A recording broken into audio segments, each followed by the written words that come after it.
Ella dijo, ¿qué pasa si no eres el padre de nuestro hijo? Luego afirmó que solo estaba bromeando. Cuando pedí una prueba de ADN le di un ultimátum. Mi nombre es Jaque, tengo 28 años y trabajo como representante de ventas en una compañía de suministros médicos, nada extraordinario, pero suficiente para pagar las cuentas. Conocí a Lilia, de 26 años, en la fiesta de inauguración de casa de un amigo en común, Dave. Ella llegó luciendo un vestido rojo que me dejó completamente desarmado. Apenas pude articular una frase coherente. Con algo de suerte y perseverancia, conseguí su número, y apenas una semana después empezamos a salir. La relación avanzó a pasos agigantados. Apenas 5 meses después de iniciar el noviazgo, decidimos mudarnos juntos porque el contrato de alquiler de ella estaba por finalizar, según nos dijeron, era lo más lógico económicamente. Poco después, a los 4 meses de convivir, Lilia quedó embarazada, después de que se nos complicara el tema de la protección y la píldora del día siguiente no surtiera efecto. Aunque al principio la noticia me tomó por sorpresa, pronto la emoción de convertirme en padre empezó a primar, a pesar de que siempre había soñado con tener hijos, solo que quizá no tan pronto. El embarazo de Lilia estuvo lleno de altibajos. Los primeros meses fueron especialmente difíciles, no era solo el típico mareo matutino, sino que pasaba el día entera con náuseas intensas. Además, sus cambios de humor se tornaron casi de otro mundo, en un momento lloraba desconsoladamente porque a una pizzería se le olvidó el dip de ajo, y al siguiente se reía a carcajadas con vídeos de gatos. Intenté ser comprensivo, atribuyendo sus reacciones a las hormonas y al proceso de formar una nueva vida, pero ciertos comportamientos me hicieron sospechar que algo no cuadraba. Por ejemplo, en el tercer mes de embarazo, en una ocasión recogí su teléfono para revisar la hora mientras el mío se cargaba, y ella reaccionó de manera tan violenta que casi se me lo arrebata. Me dijo que tenía trabajo privado en él, algo que resultó poco convincente viniendo de una recepcionista en una clínica dental. Sumado a ello, en la segunda etapa del embarazo, se volvió muy insistente con un tal Travis, un compañero de trabajo a quien elogió en múltiples ocasiones. Sin embargo, tan pronto como supimos del embarazo, comenzó a evitar mencionar su nombre. Cuando le pregunté al respecto, se mostró excesivamente defensiva, acusándome de interesarme demasiado por sus compañeros de trabajo. Otro detalle extraño se dio en las citas médicas. Al inicio del embarazo, Lilia insistía en que la acompañara a todas las consultas, incluso reprogramando mi trabajo. Pero a partir del 5.º mes, me dijo que no era necesario, ya que eran revisiones rutinarias de peso y presión. Insistí en asistir a una de ellas para ver el ultrasonido, pero la cita se pospuso 2 veces alegando emergencias del doctor. Además, su madre, Carol, con quien siempre he tenido una buena relación, empezó a comportarse de manera peculiar durante todo este proceso. En varias ocasiones noté que me miraba con una especie de pena, y una vez, tras una cena familiar, se dirigió a Lilia en un tono muy serio para decirle que debía decirme algo, lo cual generó un silencio incómodo. La llegada de nuestro hijo, Milo, ocurrió hace 3 meses, nació 2 semanas antes de la fecha prevista, pero los médicos comentaron que su peso, 7 lb 8 oz, era saludable para un prematuro. Recuerdo con emoción el día en que me dejaron cortar el cordón umbilical y no pude evitar llorar de felicidad. Los primeros días fueron difíciles por la falta de sueño y las constantes tareas de cambiar pañales, pero gracias a que la madre de Lilia se quedó con nosotros durante una semana, cocinaba, limpiaba e incluso se encargaba de los turnos nocturnos, pudimos sobrellevar esos momentos críticos. Sin embargo, a medida que pasaba el tiempo, comenzaron a surgir dudas que no podía ignorar. Fue durante una cena familiar con los padres de Lilia, donde todo parecía normal a primera vista, que la situación dio un giro inesperado. Mientras estábamos en la casa de sus padres, en un ambiente que pretendía ser una reunión típica, con Carol preparando la comida y Frank,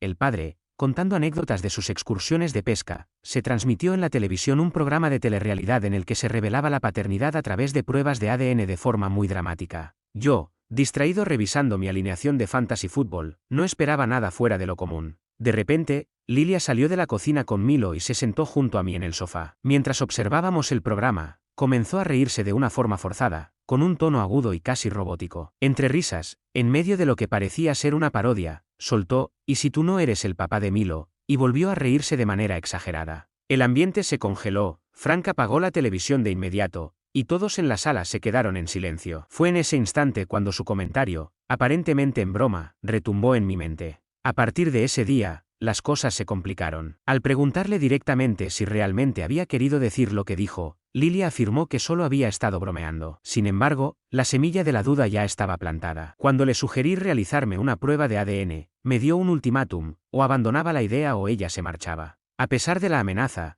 para mí era fundamental conocer la verdad, aunque eso significara enfrentarnos a una posible ruptura. Me quedé mirándola, a Lilia, sin poder articular palabra, con la mente en blanco, cuestionándome, ¿qué demonios acaba de decir? Ella seguía cargando a Milo en brazos, pero de repente parecía desear desaparecer. Sus ojos se desplazaban inquietos por la estancia, como si evaluara lo grande del error que acababa de cometer. Entonces, con una voz excesivamente entusiasta, añadió rápidamente: «Estoy bromeando, mira esa hoyuela en su barbilla. Eso es todo, ¿ves?» Su sonrisa forzada parecía dibujada con un marcador, tan artificial que contrastaba con mi absoluta carencia de hoyuelas. Nunca he tenido una, pero, bueno, ya sabes quién sí, el hermano de Lilia, Frank. En ese preciso instante, Frank aclaró la garganta y subió el volumen del televisor de manera exagerada. «La cena está lista», gritó Carol desde la cocina, aunque se notaba que todavía estaba revolviendo la pasta. La velada transcurrió en un ambiente incómodamente tenso. Mientras Frank se enredaba en una interminable charla sobre señuelos de pesca, Carol apenas pronunciaba 2 palabras, lanzando miradas fulminantes a Lilia cada vez que intentaba entablar conversación. Lilia, por su parte, se mostraba visiblemente nerviosa, hablando rápido y de forma desbordada sobre trivialidades. Yo me limité a comer y a sostener a Milo, quien comenzó a inquietarse durante el trayecto de regreso a casa. En el coche, quise retomar lo sucedido en la cena. «Fue un chiste raro en casa de tus padres», lo comenté. De inmediato, Lilia se mostró extremadamente a la defensiva. «Dios mío, ¿no sabes tomar una broma? Solo fue por ese estúpido programa que tu papá veía. ¿Por qué te lo tomas tan en serio? Solo dije que tiene mi hoyuela, y tú no tienes ninguna. Vamos, Jake, es solo una maldita hoyuela. Además, tienes tus ojos, el de él no se parecen en nada a los míos, y los míos son verdes, los de Lilia son marrones, y los de Milo, azul brillante», continué, tratando de explicar. Aunque mencioné que había tomado biología en el instituto, lo guardé para mí, pues no quería iniciar una discusión. La respuesta de Lilia fue directa. «¿Es esto porque tu ex te engañó y estás proyectando tus inseguridades sobre mí? Bajo, de verdad. Mi ex de la universidad sí fue infiel, y Lilia sabe que es un tema delicado, pero al sacar eso a colación,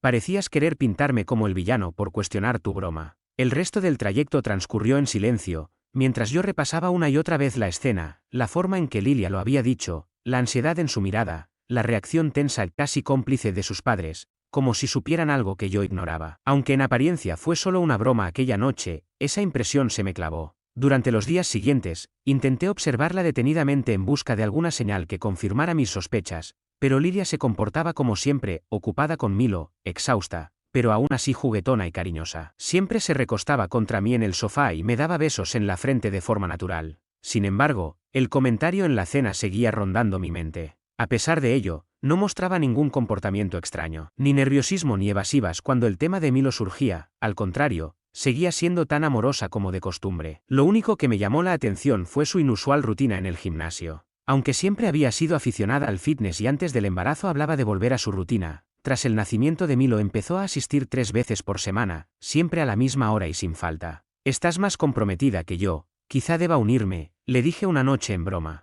Ella apenas levantó la vista de mientras doblaba los bodies de Milo y replicó con voz suave, casi suplicante: «Amor, es lo único que hago solo para mí. ¿No puedo tenerlo, por favor?» Retrocedí y le aseguré que solo bromeaba, aunque una parte de mí comenzó a dudar si estaba exagerando mis sospechas. La incertidumbre creció aún más cuando, aproximadamente una semana después del incidente en la cena, la escuché hablando por teléfono con su hermana. Estaba en la sala con Milo en brazos, mientras ella se encontraba en el dormitorio, con la puerta entreabierta. Sin intención de espiar, su voz se escuchó claramente. «No sé en qué estaba pensando», gruñó, antes de reírse. «Fue tan tonto, deberías haber visto su cara y la de mis padres». Se notaba como si se hubiera caído un alfiler en la habitación. Luego, tras una breve pausa, continuó: «Sí, le dije que era broma». «Obvio, no es como si realmente», se interrumpió. «Sí, al final, él pareció estar bien». Lamento no haber interrumpido en ese instante para preguntarle qué había pasado exactamente, pero en lugar de eso, me quedé allí, mecía a Milo en mi regazo, sintiendo cómo se apretaba mi pecho. Algo más llamó mi atención. Últimamente Lilia parecía comportarse de forma extraña respecto a Milo. Antes, se mostraba contenta de que yo lo cuidara mientras ella se echaba una siesta o se duchaba, pero ahora se le veía constantemente cerca, quitándomelo en cuanto él mostraba el más mínimo desasosiego, insistiendo en que él necesitaba a su mamá. La situación se agravó cuando, la semana pasada, mi madre comentó inocentemente que Milo no se parecía mucho a nuestro lado de la familia. Lilia reaccionó de forma explosiva en el coche, acusando a mi madre de ser demasiado crítica y de querer crear problemas,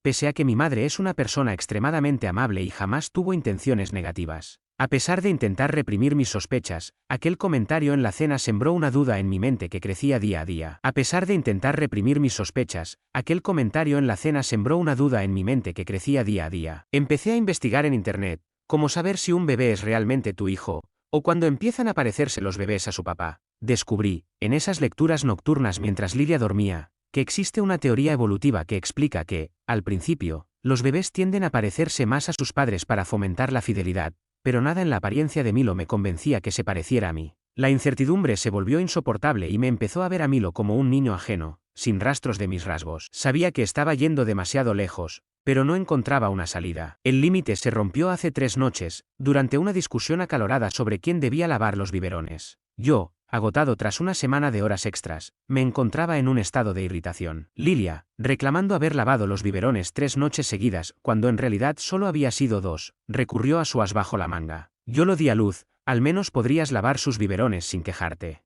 Algo dentro de mí se quebró de inmediato, sin poder detenerme, solté. ¿De verdad crees que es mi hijo? Porque empiezo a dudarlo. La reacción de Lilia fue instantánea y brutal. Su rostro pasó de la furia a un pálido terror en cuestión de segundos, se quedó congelada, mirándome con la boca abierta durante casi 3 largos segundos, para después explotar en una rabia nuclear. ¿Cómo te atreves? Yo lo di a luz, cargué a este niño durante 9 meses. He estado pasando las noches en vela con él, mientras tú duermes a pesar de sus llantos. Y ahora tienes el descaro de cuestionar si es realmente tu hijo. ¿Qué clase de monstruo eres? Me gritaba ella tan fuerte que temí que los vecinos llamaran a la policía. Milo empezó a llorar en su cuna a causa del alboroto, pero yo no iba a retroceder de nuevo. Si no hay nada que ocultar, propongo hacer una prueba de ADN para disipar mis temores. ¿No sería sencillo confirmar si es mío? En ese preciso instante, ella perdió completamente el control. Agarró un florero de la mesa de centro y lo lanzó contra la pared. El vidrio se hizo añicos por todas partes. Luego, comenzó a sollozar con una intensidad que no se parecía a nada que hubiera visto. No voy a someter a mi hijo a una prueba solo porque tú te sientes inseguro.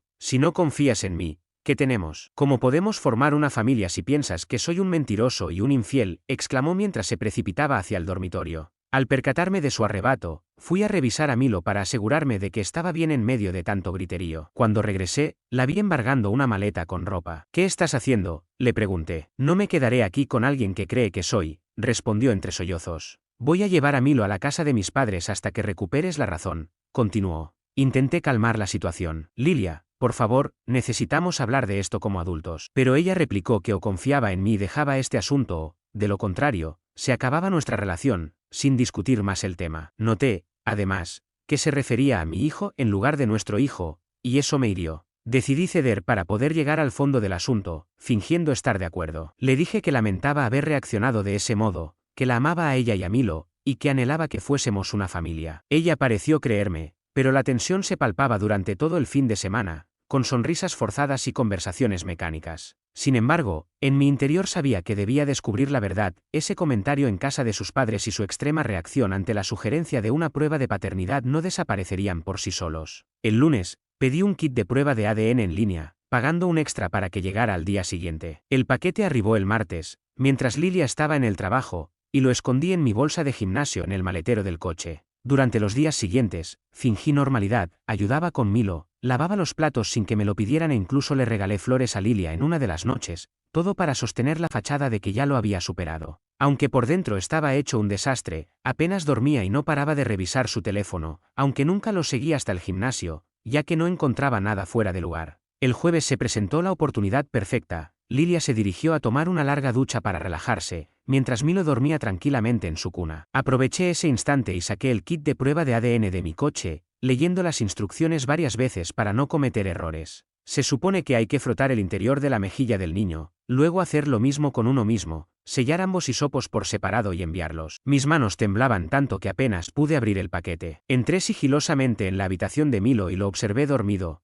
cuestionándome si realmente era mi hijo. Por un breve instante dudé, pensando que quizás estaba destruyendo nuestra relación por una paranoia infundada, pero al recordar la expresión de Lilia al mencionar la prueba, una mezcla de confusión, dolor y miedo, seguí adelante. Con cuidado, pasé el hisopo por el interior de la mejilla de Milo, intentando no despertarlo. Se movió ligeramente, pero no llegó a abrir los ojos. Sellé el hisopo y repetí el proceso en mí mismo. Luego, empaqué todo en el sobre junto a mis datos de pago. Apenas terminé, el agua de la ducha se apagó, y tuve que salir corriendo de la habitación y regresar a la sala antes de que Lilia saliera con su bata. Cuando ella me encontró, me preguntó qué estaba haciendo y yo, tratando de disimular, respondí que solo estaba revisando a Milo. Durante mi descanso laboral, envié el sobre con la muestra y pagué $200 por un procesamiento urgente, indicándome que los resultados estarían listos en 2 o 3 días hábiles. Creí que el asunto había quedado resuelto, hasta que el sábado por la mañana, mientras Lilia hacía la colada, sí, cometí el error de no hacerlo yo, ella encontró el recibo del laboratorio de ADN en mi chaqueta. Con el recibo en mano, entró furiosa en la sala, señalándolo como si fuese la prueba definitiva. Mientras Milo, en mis brazos,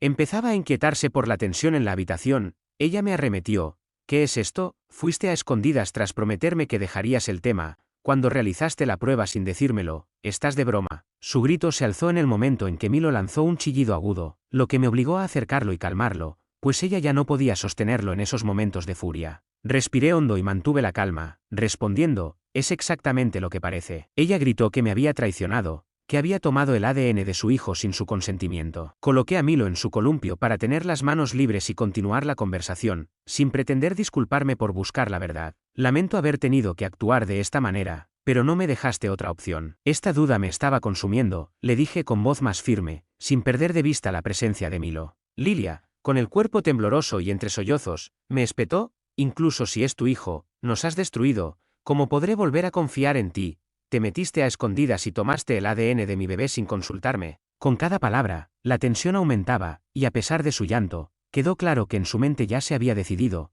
la confianza se había quebrado irremediablemente. Me reí con un amargor que no tenía nada de gracioso y dije, ¿de verdad? ¿Hablando en serio? Después de todo lo que ha pasado, sueltas ese comentario tan raro en casa de tus papás y luego te alteras cada vez que alguien menciona a quién se parece Milo. Cuando intento hablarlo, me haces callar. Cuando saco el tema de las fechas, te pones a la defensiva. ¿Qué se suponía que tenía que pensar? Ella guardó silencio, apretando los labios hasta formar una línea rígida. ¿Cuándo llegan los resultados? Me preguntó en voz baja. ¿El lunes o el martes? Contesté. Asintió lentamente y me miró largo rato antes de inclinar la cabeza. ¿Y si muestran que él es tuyo? ¿Qué va a pasar? No lo dudé ni un segundo. Entonces haré lo que sea necesario para arreglar esto, recuperar tu confianza y demostrarte que los amo a ti y a Milo. Lo decía en serio, pero de pronto ella cambió la expresión, se oscureció. ¿Y si confirman lo que sospechas? ¿Que no es tu hijo? Me tomó por sorpresa. No me había atrevido a pensarlo hasta ese punto. No lo sé, admití. Ella soltó un suspiro brusco, se giró y cargó a Milo del columpio,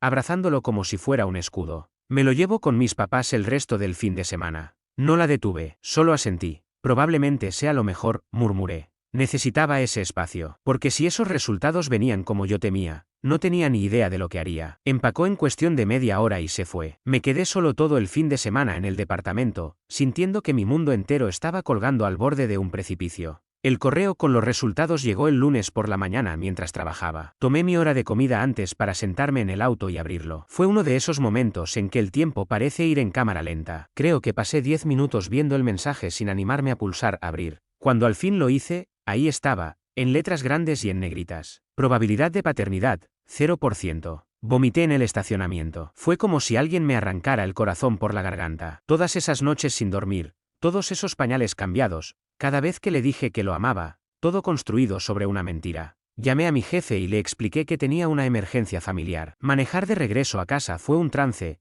casi me paso un semáforo en rojo porque no podía concentrarme, solo veía esas palabras en mi cabeza, 0% de probabilidad. Lilia había enviado un mensaje diciendo que volvería después del trabajo para hablar de lo que dijeran los resultados. Le contesté solo 2 palabras, ya están. Terminó apareciendo como una hora más tarde, con Milo en brazos. Al ver mi cara, lo comprendió de inmediato. Jaque, por favor, déjame explicarte. Le mostré mi teléfono con el resultado. 0, Lilia. 0. Ella rompió a llorar. Dejó a Milo en su columpio y se desplomó en el sofá, sollozando con hipo. Entre lágrimas y balbuceos, me confesó finalmente la verdad. Resulta que el año pasado, tras la gran pelea que tuvimos porque yo iba a la despedida de soltero de Dave en Las Vegas, decidió desquitarse saliendo con sus compañeros de trabajo. Allí se encontró con Travis, otro colega suyo. Tomaron de más y terminaron en su departamento. Según ella, fue solo esa vez. Se tomó una pastilla de emergencia a la mañana siguiente, pero no funcionó. Para cuando se dio cuenta de que estaba embarazada, yo estaba tan emocionado que se convenció a sí misma de que tenía que ser mío. Era muy poca la diferencia en fechas, dijo. ¿Me dejaste creer que era mi hijo por un año entero? Le espeté. Me mirabas pintar su cuarto, me dejaste cortar el cordón umbilical en el hospital. ¿Quién hace eso, Lilia? Ella solo trataba de acercarse, pero no soportaba que me tocara. Travis no quiere hijos, nunca los quiso. En cambio, tú has sido un papá increíble para Milo. Él te ama, podemos superarlo, tener más hijos. No sigas, le corté. Tomé mis llaves y el celular. Me quedaré con Dave esta noche. Mañana, cuando regrese, quiero que te hayas ido. Jake, por favor, podemos arreglarlo. La dejé allí, suplicándome entre lágrimas. Bloqueé su número apenas me subí al coche. Conduje hasta la casa de Dave y le conté todo. Esa noche fue terrible. Me la pasé revisando fotos de Milo en mi teléfono, intentando encontrar alguna señal de que se pareciera a mí. No encontré ni una. Solo veía a Lilia y a Travis. Al día siguiente no fui a trabajar, no tenía fuerzas para tratar con nadie. Como al mediodía, desbloqueé el número de Lilia para ver si se había ido del departamento. Tenía 47 mensajes suyos, prácticamente todos decían, por favor, vuelve, podemos arreglarlo, Milo te necesita. Respondí con un texto breve, ¿ya dejaste el departamento? Me confirmó que sí, que estaba en casa de sus padres. Volví a lo que técnicamente era mi departamento, pues estaba solo a mi nombre. Fue extraño entrar y ver que había tomado la mayor parte de la ropa de Milo y sus juguetes, pero no se había llevado la cuna, el columpio, la mesa para cambiar pañales, ese mobiliario que yo mismo monté cuando ella tenía 8 meses de embarazo. Solo pensaba, ¿en qué momento mi vida se convirtió en esto? Esa noche me dediqué a hacer listas prácticas de todo lo que tenía que gestionar, buscar un abogado, averiguar si tendría alguna obligación legal, ya que mi nombre estaba en el acta de nacimiento, y decidir si rescindía el contrato de arrendamiento o si la echaba definitivamente. Y así me encontré en un embrollo legal tremendo. Porque, según la ley de mi estado, si firmas el acta de nacimiento de un niño, la ley te considera padre, sin importar que el ADN diga lo contrario. Mi abogado dijo que tenía que presentar cuanto antes una solicitud para desvincular mi paternidad, dado que existe un plazo limitado después de descubrir que no eres el padre biológico. En mi estado, ese plazo es de un año. Si dejaba pasar el tiempo, podía terminar obligado a pagar manutención 18 años por un hijo que no es mío. Pero había un problema adicional. Presentar esa solicitud no significa que el juez forzosamente me libere de la paternidad. El tribunal evalúa el interés superior del niño, así que, si consideran que establecí un vínculo con él, podrían mantenerme como su padre legal. Casi me volví loco al oír eso. ¿Qué clase de justicia es esa? Fui engañado para creer que ese bebé era mío. No fue una elección consciente. El abogado, muy tranquilo, me dijo que nuestro caso era sólido porque Milo apenas tenía 3 meses y no se había forjado un lazo muy largo, además de que había pruebas de ADN y un padre biológico real, Travis. Decidimos presentar la solicitud para que se me retirara la paternidad, a la vez, forzar a Travis a someterse a la prueba de ADN y asumir su responsabilidad. Lilia recibió la notificación de la demanda un viernes. Esa noche apareció en el departamento, fuera de sí, golpeando la puerta y gritando hasta que la amenacé con llamar a la policía. Los vecinos, seguro, escucharon todo. Ella gritaba, ¿cómo puedes hacerle esto a Milo? Él no tiene la culpa. Yo tampoco. Pensé, no fui yo quien provocó esta situación. Solo se largó cuando me vio grabándola con el celular desde la rendija de la puerta. Supongo que se dio cuenta de que no le convenía quedar como una loca en un juicio. A la mañana siguiente, su papá, Frank, me llamó. Siempre fue buena persona, así que le contesté. Estaba más calmado que Lilia, pero aún así bastante molesto. Hijo, entiendo que estés herido. Lo que hizo Lilia está mal, pero ese bebé necesita un padre. Tiene uno, le interrumpí. Es su compañero de trabajo. Y tu hija lo supo desde el principio. Se quedó callado. Luego soltó. Te has puesto a pensar que tal vez Lilia cometió un error y, sin embargo, te eligió a ti como padre de Milo porque sabía que serías bueno en ese papel. Fue su forma retorcida de formar una familia contigo. Frank, ella me engañó cada día durante un año, repliqué. Me vio armar un cuarto para un niño que no era mío. ¿Cómo te sentirías tú si te pasara algo así? Igual que tú, admitió con un suspiro. Pero te pido que pienses en Milo. Créeme, yo también lamento lo que ese niño va a sufrir, pero tampoco es culpa mía. Lo siento, Frank, no puedo hacerme cargo de un hijo que no es mío, y menos si fue fruto de una mentira. El domingo, Lilia me mandó un mensaje diciendo que Travis se negaba a hacerse la prueba de paternidad ordenada por el tribunal, alegando que no tenía nada que ver y que ella trataba de echarle el muerto. Ironías del destino. En la audiencia preliminar, Lilia llegó con su propia abogada. Pensé que opondría resistencia, pero sorprendentemente no lo hizo. Su defensa dijo que no se oponían a mi petición de romper la paternidad, solo pidieron la posibilidad de que yo tuviera visitas con Milo si así lo deseaba, dado que el niño me identificaba como su padre. El juez obligó a Travis a presentarse para hacerse la prueba de ADN al lunes siguiente. Si no se presentaba, habría orden de arresto en su contra. 6 semanas después, El tribunal finalmente dictaminó mi caso. Ordenaron que se eliminara mi nombre del acta de nacimiento de Milo. Legalmente ya no soy su padre. Tal vez suene raro, pero lo que sentí fue una mezcla extraña de alivio y vacío. Travis, tras comparecer al fin, dio positivo en la prueba de ADN, lo que confirmaba todo. El juez lo nombró responsable de manutención. Mi abogado dijo que tuve suerte de que no se alargara más, porque a veces estos procesos tardan años. Algo es algo. Después de la sentencia, todo se puso todavía más extraño. Lilia me llamó llorando para contarme que Milo tenía una infección de oído y que Travis no le quería ayudar. Eres al único que él reconoce como papá, sollozaba. Le colgué. Al día siguiente, apareció en mi puerta con Milo, aporreándola y llorando. No abrí. Me asomé por la mirilla hasta que se rindió y se fue. Al final deslizó una nota por debajo que decía: él siempre será tu hijo en lo que importa. La quemé en el fregadero. Luego pedí a mi abogado que le enviara una carta de cese y desista. Desde entonces, no ha vuelto a contactarme. No voy a mentir, fue muy duro. El primer mes después de la decisión judicial, varias veces desperté creyendo oír a Milo llorar en la otra habitación. Me levantaba casi por reflejo antes de recordar que él no estaba ahí. En realidad, nunca lo estuvo de verdad. Le hice caso a mi amigo Dave y doné todas las cosas de bebé a un refugio para mujeres, la cuna, la ropa, los juguetes. Me costó un trabajo enorme, sobre todo al encontrar el pequeño enterizo que decía el mejor amigo de papá, que compré antes de que naciera. Estuve a punto de quedármelo,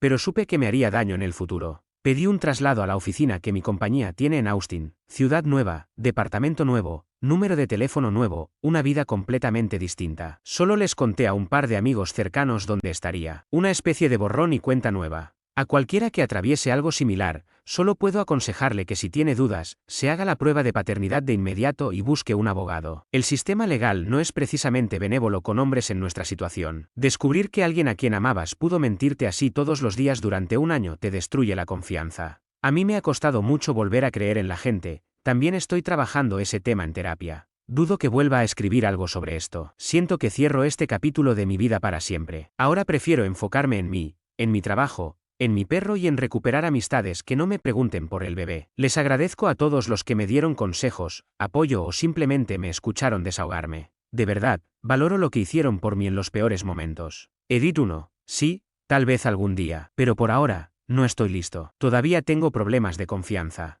Edit 2. Lo último que supe es que Lilia lo demandó de nuevo por no cumplir con los pagos de manutención. Pero a mí ya no me incumbe. No es mi circo, ni mis monos.